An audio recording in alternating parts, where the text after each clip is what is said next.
오늘 하나님 말씀은 요나서입니다. 요나서 1장 1절에서 10절까지 보겠습니다.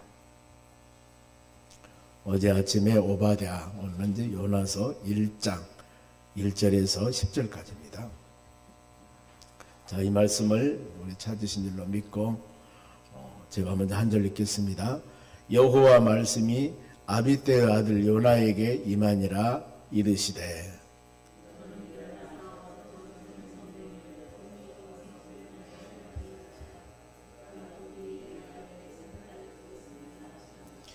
그러나 요나가 여호와 얼굴을 피하려고 일어나 다시스로 도망하려 하여 욥바로 내려갔더니 마침 다시스로 가는 배를 만난지라. 여호와의 얼굴을 피하여 그들과 함께 다시스로 가려고 뱃삭을 주고 배에 올랐더라.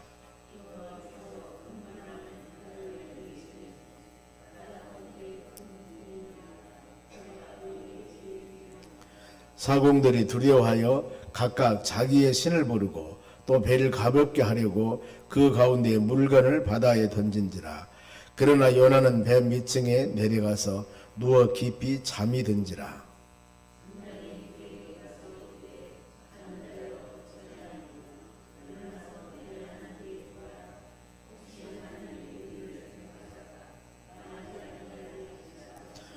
그들이 서로 이르되 자 우리가 제비를 뽑아 이 재앙이 누구로 말미암아 우리에게 임하였나 알아보자 하고 곧 제비를 뽑으니 제비가 요나에게 뽑힌지라.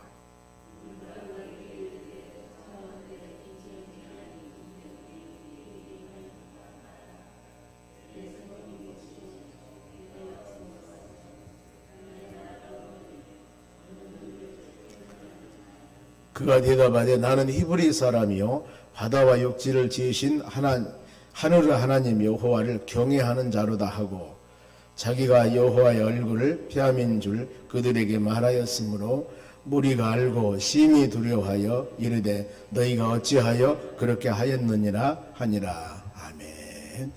옆사람 인사합시다. 오늘도 승리합시다. 좋은 하루 되시기 바랍니다. 오늘 하나님 말씀은 불순종한 요나.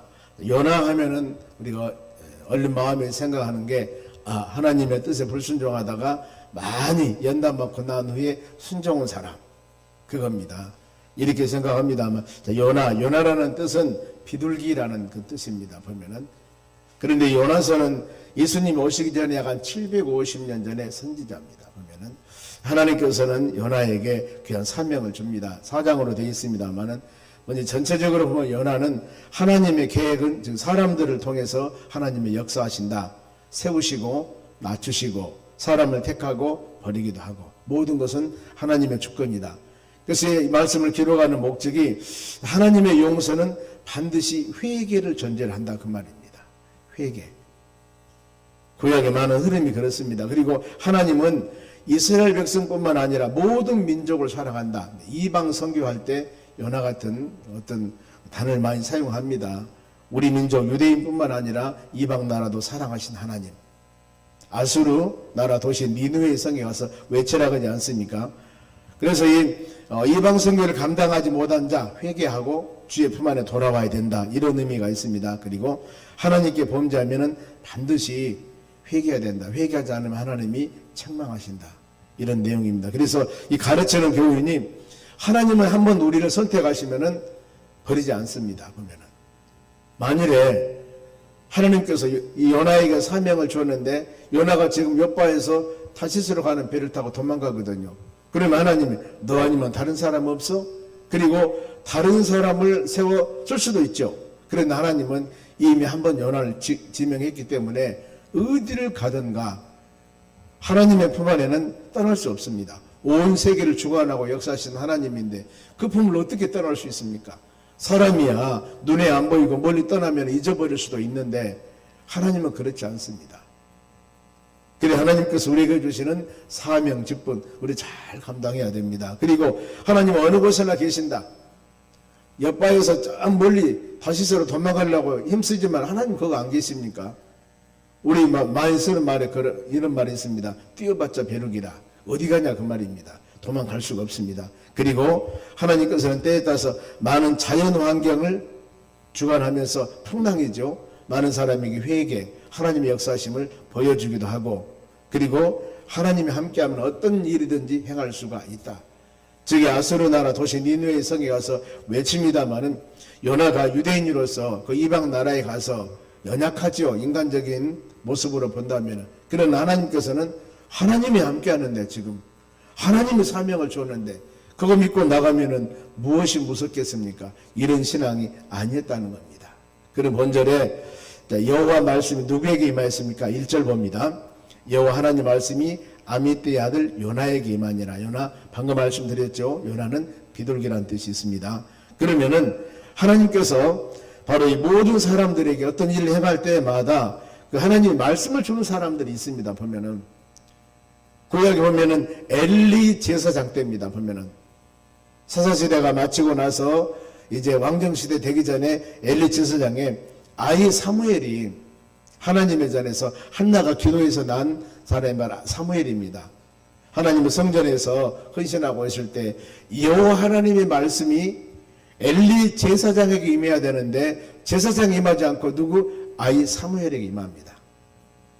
우리는 영적으로 깨셔야만 하나님께서는 이런 심령들과 같이 하고 이런 심령들에게 은혜를 주는 것이 되는 것입니다. 그래서 내가 어떤 직분을 갖고 있다고 해서 영적으로 다 충만한 것은 여러분 아니에요. 그 사람이 신앙이 어리다가고 신앙이 아무리 부족하다 하더라도 하나님이 계획을 세워서 주시면은 주의 은혜가 임하게 되는 것입니다. 그죠? 현직의 엘리 제사장인데 하나님의 말씀이 임하지 않습니다. 어린 사무엘에게 우리가 이런 말씀 보더라도. 그리고 이 구약에 에레미야서가 52장으로 되어 있습니다만 계속 에레미야서는 말씀을 증거할 때마다 여호와 하나님의 말씀이니라 제일 많이 기록합니다. 성경 66권 중에서 여호와 하나님의 말씀이니라 계속. 왜냐하면 그 시대 사람들이 너무나 강팍합니다. 그래 에레미야 선지자를 눈물의 선지자라고 하지 않습니까? 많은 사람들에게 강팍하고 심령들에게 하나님 말씀을 증거할 때 지금 에레미야 선지자가 증거하는 이 말씀은 하나님의 말씀이다. 하나님이 말씀하신 것이다. 왜냐하면 그들에게 확신을 심어주기 위해서. 오늘 여러분 우리도 이 하나님 말씀 묵상할 때 하나님 주의 말씀임을, 하나님 음성임을 마음에 새기면서 여러분들이 받을 때 내 심령에 유익한 하나님의 은혜가 되는 것입니다. 그러면서 이 아미떼 아들 요나에게 하나님은 사명을 줍니다. 2절 보세요. 너는 일어나라고 합니다. 지금 마음을 결단해야 됩니다. 어떤 사명을 받을 때마다. 그리고 나서 큰 성읍 니느웨이로 가라.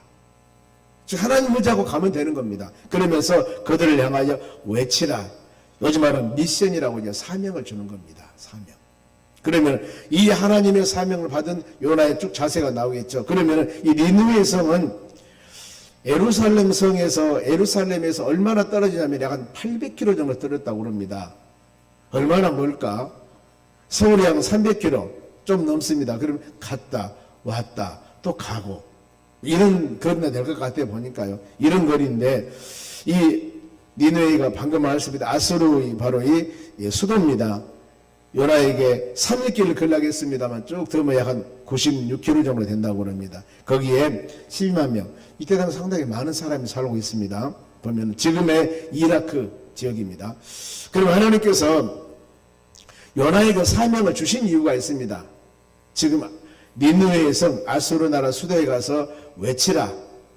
요즘 말하면 전도하세요. 복음을 증거하세요. 이런 의미들인데 왜 그랬을까? 이유가 있겠죠. 2절 하반절 보면은요. 그의 악독이 내 앞에 상달되었음이니라 하시니라 그랬습니다. 즉 이방 나라인 니느웨의 성의 사람들이 너무나 악독이라고 해서 나쁜 행위입니다. 바로 이 안 좋은 나쁜 일들이 그들이 행하는 것이 지금 상달 나에게 다 지금 내가 보고 있다. 나에게 다 연락됐다 그 말이에요. 내가 보니까 여기서 뭐들어요? 자, 하나님은 그러면은 유대인은 하나님이고 하나님이 선택한 백성들은 하나님인 줄 알았는데 하나님은 이방 나라 사람들이 행하는 것들도 보고 계시거든요. 그래서 온 우주를 주관하시는 하나님. 이걸 우리가 마음으로 배석하고 4월 마지막 주일날 새생명 초청잔치인데 우리 주의 품 안에 돌아와서 은혜 안에 사는 우리도 있지만은 전혀 하나님 모르는 이 백성들, 하나님이 이런 사람들의 마음과 생각도 하나님은 아셔요. 그러니 어때요? 우리 하나님 품 안에 그들을 인도해서 예수 은혜 안에 거하는 이런 바로 축복을 거할 수 있도록 우리가 열심히 사명을 가지고 전도해야 될 줄로 믿습니다. 하나님의 사랑을 전합니다. 이방인들도 사랑하는 하나님의 사랑. 그 선교사로 갈 때 그분들이 언어도 틀리고 모든 것이 틀린데 그곳에 가서 하나님 말씀 증거하는 게 쉬운 일이 아닙니다. 어떤 데는 바로 복음을 증거하는 사람들이 싫어하니까 위장해서 그러지 않습니까? 어떤 직업을 가지고 선교 갑니다. 가서 거기 살면서 직장생활 하면서 이제 목적이 뭐예요? 선교 사명입니다. 인간 사람들 가깝게 만나서 그 사람 복음 증거하고 이해하는 일들 참 대단한 일을 하고 있습니다. 그러면은 이런 사명을 받는 요나가 어떻게 행동을 했을까? 요나는 3절 말씀 봅니다. 그러나 그 말은 반대 말입니다. 이 니느웨 성에 와서 외치라고 하나님의 사명을 주었는데 3절 그러나 요나가 여호와의 얼굴을 피하려고 일어나 다시스로 도망했다 그랬습니다. 다시스로. 그러면서 어디냐면은 욥바로 갔다 내려갔다 그랬습니다. 보면은 이 여호와의 얼굴을 피하다. 하나님의 사명을 주었는데 하나님 얼굴을 피합니다. 요한복음 15장에도 뭡니까? 너희가 나를 떠나서는 아무것도 할 수 없느니라 그랬습니다. 우리 하나님을 떠나면 안 됩니다. 그런데 이 바로 하나님이 요나를 하나님의 사명대로 택해서 귀한 지금 미션을 줬는데 사명을 줬는데 이 하나님의 사명 거절하고 다른 데로 떠납니다. 우리 신앙도 역시 마찬가지입니다. 여러분들이 하나님 말씀 들을 때마다 기도하고 묵상할 때마다 하나님 내가 하나님의 품 안에 살고 있습니까? 내가 하나님의 말씀 안에 살고 있습니까? 내가 하나님의 뜻을 지금 행하며 살고 있습니까? 이것을 한번 꼭 자신의 신앙을 점검해 보시기 바랍니다. 그러면서 우리 하나님과 나사의 관계가 어떤가? 즉 줄이 끊어져 있으면은 아무리 우리가 기도하며 간구하며 애통해도 하나님과는 무관하는 겁니다. 지금 불이 켜져가지고 밝게 예배를 드립니다만 스위치를 내려보세요. 지금 전선을 끊어보세요. 불이 옵니까? 딱 캄캄합니다. 아무것도 안 보여요. 하나님으로서 영적인 교제 관계가 되어줘야 되는데 이것이 끊어져 버리면 아무것도 안 되는 겁니다. 사람이요, 이 목 뒤에 바로 목 뒤에 척추 이쪽 부분을 바로 이 신경이 끊어지면은 하반신이 마비가 되어버려요. 얼굴 여기는 살아있는데 잘못하면 손, 발밑에 하반신이 전 마비되어 버립니다. 머리는 살아있는데 그런 건 맞죠? 보면은요 다리 밑에 보면 하반신 마비돼서 모릅니다. 꼬집어도 몰라요. 사람 몸에 달려있는데 기능을 제대로 하지 못합니다. 신경이 끊어지면 그렇게 되는 거예요. 똑같아요. 우리가 영적인 몸 하나님과 우리사이의 관계가 이 영적 라인 선이 끊어져 버리면은 어때요? 교회 와서 하나님 말씀 듣고 신앙생활 한 것 같지만은 죄송합니다만은 부르짖고 기도하며 간구해도 하나님이 나는 모르겠다 해요. 왜? 영적 관계가 끊어져 버렸잖아요. 이것을 하나님 말씀 들을 때마다 여러분들이 점검해 보셔야 됩니다.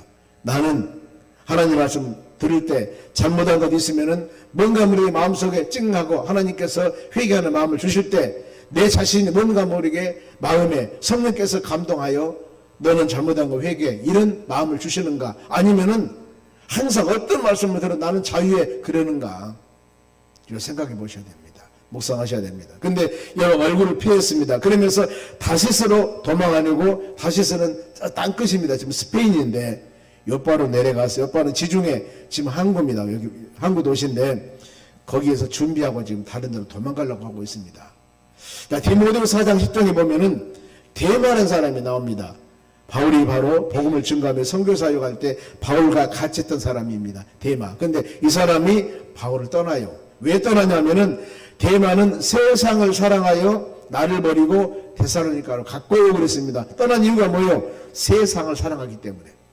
하나님의 사랑이 그 안에 있고 하나님을 사모하는 마음에 그 심령이 있으면 안 떠납니다. 그런데 세상이 너무 좋아요. 새벽에 기도 나오는 것, 주일날 교회 나오는 것, 이것보다도 세상이 더 좋습니다. 그러니 어때요? 바로 주를 떠나게 됐습니다. 세상이 좋아서. 그래 요한일서 2장 16절 말씀에도 육신의 정욕, 안목의 정욕, 이생의 자랑, 이런 것들은 하나님과 무관하다 그 말입니다. 이것을 깊이 생각하시면서 주의 은혜 안에 거하는 여러분들이 되시기 바랍니다.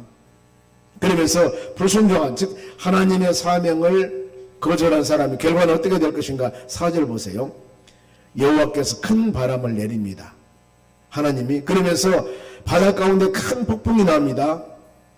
배가 그 깨질버린 상황으로. 그러니까 하나님께서는 자연 환경을 통해서도 하나님의 사명을 깨달을 수 있는 은혜를 갖게 하는 겁니다. 우리가 그러죠.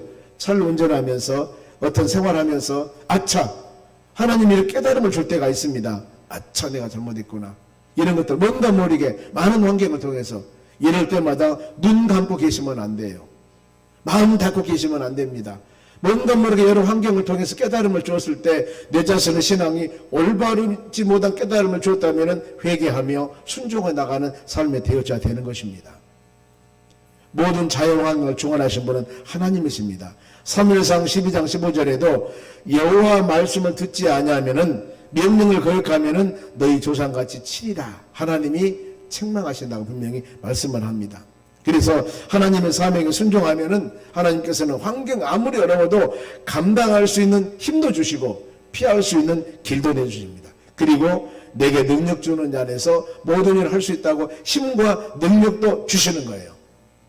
하나님께서 내가 이것을 해야 되겠구나 하고 마음 결단을 먹고 나가면은 부족한 것 같지만 하나님께서 그 일을 이룰 수 있는 힘을 주신다니까요. 내가 부족하면 누구를 통해서든지 어떤 사람은 도움을 통해서든지 하나님은 그 뜻을 이루는데 너는 부족하고 힘이 없구나. 알아요, 하나님께서. 그런데 주의 일을 이루고 싶고 하나님 어때요? 많은 사람을 보내주십니다. 여러분, 우리가 저희 교회가 지난번에 31주년 했지 않습니까? 그런데 이 도산동에서 도세가정 가지고 제가 개척했을 때 연약합니다. 저는 장애자예요.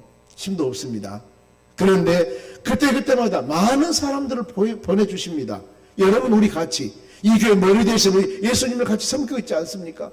하나님이 우리가 비전 가지고 꿈을 가지고 말씀 안에 믿음 안에 온전히 나갈 때 이 교회 머리는 누구예요? 예수님이지 않습니까? 골로새장 18절 그랬습니다. 교회 머리는 주님이라고 그랬습니다. 그 주님의 일을 각자 사명과 직분을 가지고 비전을 가지고 우리가 나가는 것입니다. 그럴 때 하나님께서는 물질과 인적 요소와 환경적인 요소를 하나님이 만들어서 그 일을 이루도록 하시는 겁니다. 이루신 분이 누구? 하나님이십니다. 우리는 각자 직분과 사명을 가지고 하나님의 그 사명을 감당하는 도구에 불과하는 겁니다. 모세가 출애굽할 때 모세 혼자였습니까? 아니에요. 아론이 있었습니다. 훌이 있었습니다. 여호수아가 있었습니다. 갈렙이 있었습니다. 수많은 이런 사람들이 뒤에서 같이 했다 그 말입니다. 하나님께서 그런 사람들을 보내주었습니다. 각자 모든 70인 장로도 있었고 여러 사람들이 그 삼력해서 하나님의 뜻을 이루어 나가게 되는 겁니다. 바울도 마찬가지입니다. 바울과 실라가 있었죠. 또 많은 바나바도 있었죠. 디모데도 있었죠. 많은 사람이 주위에 있었습니다. 이런 분들을 통해서 사역을 감당하게끔 된 것입니다. 우리는 비전 가지고 아무리 힘들고 어려워도 순종하며 나갈 때 하나님께서는 여건과 환경을 만들어 주실 줄로 믿습니다. 그러면은 하나님의 진노, 즉 하나님의 진노를 사람의 힘으로 막을 수가 없습니다. 풍랑, 하나님의 진노죠. 깨닫게 하는 겁니다. 그런데 사람이 막을 수가 있습니까? 안 되는 겁니다. 5절 말씀 보세요. 배사공들이 풍랑을 두려워합니다. 풍랑이 났습니다. 그러면서 자신들이 신들을 부르고 있습니다. 그들이. 우상은 도움을 줄 수가 없습니다. 엘리야가 갈멜산에서 기도할 때 우상 섬기는 사람, 바알과 아세라신 섬기는 사람 850명이었습니다. 하나님을 정 엘리야는 한 사람이었습니다. 결국에 불이 내려서 엘리야가 승리했지 않습니까? 자기들 신 아무리 불러도 안 되는 겁니다. 하나님이 도와주면 안 되는 겁니다. 그리고 배를 가볍게 하려고 물건을 바다에 던진지라. 각자 얼마나 귀한 물건이 있습니까? 얼마나 귀한 물건이 보면은 이 귀한 기증품도 있었을 것이고 장사하려고 많은 물건도 떼어가는 하는 사람도 있었을 것이고 그런데 이 연한 사람 때문에 다 지금 버립니다. 하나님 앞에서는 여러분 버릴 수밖에 없습니다. 아무리 내가 귀한 것을 하더라도 풍랑이 일어나는데 이 배에 던질 수밖에 없는 겁니다. 하나님이 풍랑을 주면 우리는 막을 수 없어요. 내가 이거 기중합니다. 아니에요. 풍랑 보면 날아갑니다. 하나님의 심판은 여러분 인간의 방법으로 해결할 수가 없습니다. 하나님의 뜻을 알고 말씀을 의지하면서 회개하는 우리의 마음이 되어야 되는 것입니다. 그러면은 문제 제공자 요나의 행동은 어떤 게 보세요. 이렇게 지금 배가 풍랑이 불고 깨지고 이런 진짜 어려운 상태가 됐는데 요나는 5절 하반절에 보니까 폭풍 중에 배 밑에 누워 깊이 잠이 든지라 그랬습니다. 세상에 이럴 수가 있을까? 자기 생각만 하는 겁니다. 죄의식은 전혀 없어요. 내가 잘못해서 이런 풍랑이 일어났구나. 이때라도 얼른 그래야 되는데 전혀 그런 생각이 없습니다. 여러분, 마음에 화인 맞은 마음이 되면은 강파가 나가지 않습니까? 강파가 마음을 좁으면은 그 사람이 나쁜 짓을 하면서도 나쁜 줄을 몰라요. 물론 마음에 가책이 있겠습니다. 그것을 그렇게 나쁜 것 같이 생각을 안 해버립니다. 그러니까 그런 일을 계속 하는 겁니다. 여러분, 교회에서는 그런 분이 별로 없을 줄로 믿습니다. 간혹 왜 저 사람은 저럴까? 왜 저 사람 많은 사람이 상처를 줄까? 왜 저 사람은 저럴까? 이렇게 말할 때, 그분이 말할 때는, 그분이 행동할 때는 그게 상처를 주는 게 아니에요. 평상시 그 시대에 행하는 일입니다. 그러니 그렇게 하는 겁니다. 내가 이 일을 행하면 저 사람이 상처를 받고 시험을 당하고 어려움 당하면 안 해야죠. 그런데 그걸 모른다니까요. 자기는 그냥인 줄 알아요. 그저인 줄 알아요. 이 정도는 그러니까 하는 겁니다. 어때요? 하나님이 깨달음을 주셔야 되는 겁니다. 주위에서 그런 분들이 우리도 이 모든 여러 사람과 직장이나 사회생활 하다 보면은 그런 분이 있습니다. 보면은 둘이 얘기를 해보세요. 깊이 마음을 터놓고 그거 좀 했다고 그럴까? 이런 말 좀 했다고 상처를 받을까? 전혀 그런데 감각이 없습니다. 그러니까 그런 거예요. 그런데 그것을 깨달음을 주시면은 다음부터 조심해야 되는데 평상시 그 습관이 있어가지고 안 되는 겁니다. 바로 우리는 여기 지금 요나가 이 정도 풍랑이나 어려움 오면 감을 잡아야지 보니 나 때문이구나. 그런데 난리잖아. 보면 있는 물건 다 버리고. 근데 그럴 마음이 없습니다. 그런데 6절 말씀은 요나가 책망을 받습니다. 선장으로부터 요나가 책망을 받습니다. 그랬더니 어린 왕에서 너는 잠잠하느냐. 네가 믿는 하나님께 고해봐라. 10편 50편 15절에도 환난 날이 됐어. 어때요? 구하라겠지 않습니까? 이랬을 때 이때 그런 지금 어려움이 어디서 왔는가 제비를 뽑습니다. 여기서 내가 잘못했습니다. 이런 마음 안 가져 지금 요나는요. 잘못을 해놓고도 마음이 없습니다. 이게 7절 말씀은 제비를 뽑습니다마는 제비를 뽑으니 누가 뽑혔습니까? 요나가 뽑혔습니다. 잠언서 16장 33절에도 제비는 사람이 뽑으나 이의 작정은 여호와께 있느니라 그랬습니다. 하나님이 뽑게 만듭니다. 바로 아이성 전투에도 이스라엘 백성들이 실패를 합니다. 실패의 원인이 뭐냐면은 바로 이 아간이라는 사람이 금, 은, 외투 이것을 감춥니다. 모든 전리품은 하나님께 드리라고 했는데 감췄어요. 금 50세겔, 은 200세겔, 신할산 외투. 그것 때문에 결국에 지게 됩니다. 전쟁의 실패. 실패의 원인이 제비를 뽑으니까 아간이 바로 당첨되는 거예요. 우리는 한 사람의 불순종을 통해서 한 사람의 잘못된 행동을 통해서 많은 사람들에게 지장과 어려움을 주는 사례가 있다는 것입니다. 우리 조직에서 같이 공동체 생활하면서 한 사람 그 사람 잘못 때문에 얼마나 많은 사람이 어려움을 당한 줄 모릅니다. 이것을 깨달았다면 회개하고 우리는 많은 공동체 생활하고 있는 여러분들은 모든 일에 합력하여서 선을 이루어나가는 믿음의 사람들이 되어져야 될 줄로 믿습니다. 이때 요나가 심경의 변화를 느낍니다. 9절이에요. 9절 바로 너는 하나님을 경외하는 자다. 나는 하나님을 경외하는 자다. 그리고 풍랑이 내 탓입니다 하고 이때 보니 지금 마음을 열게 됩니다. 그러면서 10절에 요나가 여호와의 낯을 피함을 불순종함을 그들에게 말합니다. 원인이 나 때문입니다. 그랬더니 무리가 그래요. 심히 두려워하면서 요나를 책망합니다. 네가 어찌해서 그렇게 하나님의 뜻을 거역해서 그런 일이 있었느냐. 이럴 때 풍랑은 잠잠할 줄 알았는데 더 풍랑이 바로 심합니다. 하나님은 요나의 진정한 회개를 지금 바라고 있습니다. 이때 요나가 희생을 각오하고 12절 말씀 보겠습니다. 12절 같이 읽어볼까요? 시작. 그가 대답하되 나를 들어 바다에 던지라. 그리하면 바다가 너희를 위하여 잔잔하리라. 너희가 이 큰 폭풍을 만난 것이 나 때문인 줄을 내가 아노라 하니라. 보세요. 이제 요나가 진정으로 이 모든 고난의 원인이 어떤 것인 것을 깨닫고 마음으로 회개하는 모습을 보이지 않습니까? 여러분, 우리는 끊임없이 하나님 말씀을 들어야 됩니다. 그리고 귀가 두 개, 양귀로 많은 것을 듣고 눈으로 보기도 해야 됩니다. 그러면서 하나님께서 주신 은혜들이 여러분 다 있습니다. 내 한 사람은 잘못함을 당하여 어려움 당한 다른 사람들이 어려운 다음 사례가 있다면 진정으로 회개하고 주의 은혜 돌아와야 됩니다. 그러면서 인생의 모든 풍랑을 주관하신 분은 여러분 하나님이셔요. 13절 보세요. 그러나 그 사람들이 힘써 노를 저 배를 육지로 돌리고자 하다가 바다가 그들을 향하여 더더 흉흉함으로 능히 못한지라. 그러지 않습니까? 인간의 노력으로 풍랑을 잔잔케 보려고 하고 인간의 노력으로 무엇을 이뤄보려고 여러분 얼마나 우리 힘씁니까? 안 되는 거예요. 가정과 우리의 모든 삶 가운데 풍랑 같은 어려운 일이 있을 때 내가 해결해 보려고 아무리 힘써도 안 되는 겁니다, 여러분. 왜요? 하나님이 지고 계시지 않습니까? 하나님이 전에 나와서 회개하면서 진정한 마음을 하나님께 부르짖으며 기도했을 때 하나님께서 풍랑을 잔잔케 주셔야 되는 것입니다. 우리 이성적인 판단이나 이것 가지고 하려고 하면 안 됩니다. 우리가 마음을 하나님께 드리면서 하나님과 우리 사이에 온전한 관계, 진정으로 회개하면서 순종했을 때 바로 하나님은 도우심을 주시고 하나님 은혜 가운데 모든 일이 이루어지실 줄로 믿습니다. 요나 회개에 대한 바로 열매 15절 보면은 요나를 들어 바다에 던지니 풍랑이 잔잔했더라. 15절 이렇게 말씀을 합니다. 원인 바로 해결해야 됩니다. 하나님께 온전한 관계 기도하면서 간구했을 때 내 생명 가운데 하나님과 관계에서 온전하지 못한 걸 다 던져야 됩니다. 바다에 던져야 됩니다. 던져야 됩니다. 회개해야 됩니다.